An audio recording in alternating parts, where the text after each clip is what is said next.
तो भाई बताओगा भाई आज का समाज, आज का युवा के बारे में बता दे भाई।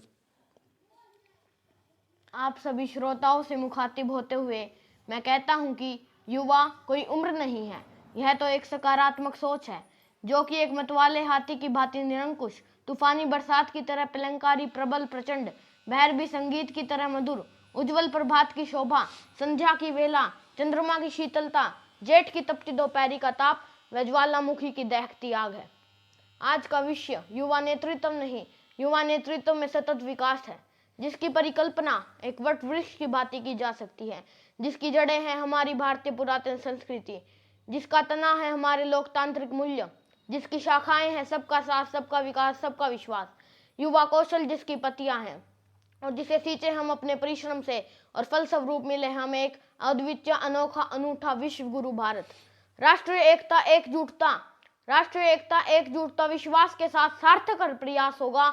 युवाओं के नेतृत्व में अग्रसर होते होते, युवाओं के नेतृत्व में सतत भविष्य की ओर अग्रसर होते होते एक दिन पुनः विश्व गुरु का खिताब भारत के ही पास होगा, एक दिन पुनः विश्व गुरु का खिताब भारत के ही पास होगा। यह जरूरी नहीं है कि आज का युवा भगत सिंह की भांति फांसी पर ही चढ़े, वह चांद या मंगल पर भी चढ़ सकता है। और यह भी जरूरी नहीं कि हमारे देश की बेटियां रानी लक्ष्मीबाई की भांति तलवार लेकर घोड़े पर ही दौड़े, हिमा दास की तरह मेडल लेकर ट्रैक पर भी दौड़ सकती हैं।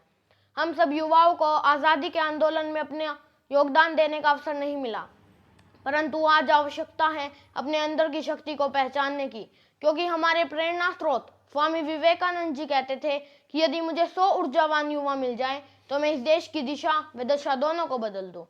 ऐसे में हम तो 60 करोड़ हैं, हमारे लिए क्या कठिन है, बस आवश्यकता है जामवंत की भांति भूमिका निभाने वाले ऐसे मंचों की, जो कि हम युवाओं से कह सकें कि कौन सो काज कठिन जग माही, जो नहीं हो तात तुम पाही।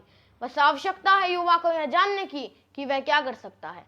जिसके अध्यात्म में रुचि है वह धर्म का प्रचार करे, तकनीक जानने वाला युवा अब्दुल कलाम बने, IIT NIT से पढ़ने वाला युवा इसरो के लिए काम करे। यदि कोई हिमा दास दौड़कर नारी सशक्तिकरण का उदाहरण देते हुए मेडल जीते तो वह भारत के लिए जीते। हमारे गांव से युवा आगे आए, वह नीरज चोपड़ा की भांति भाला फेंके। पर्यावरण संरक्षण के साथ अतिथि देवो भव की भावना को जागृत करने की आवश्यकता है। जो पर्यावरण संरक्षण के साथ अतिथि देवो भव की भावना को जागृत करने की आवश्यकता है। जो युवा दौड़ सकता है वो दौड़े, जो चल सकता है वो चले, जो रेंग सकता है वो रेंगे, परंतु अपने कर्तव्य का निर्वाह अवश्य करे और सिंह की गर्जना के समान नेतृत्व क्षमता के साथ।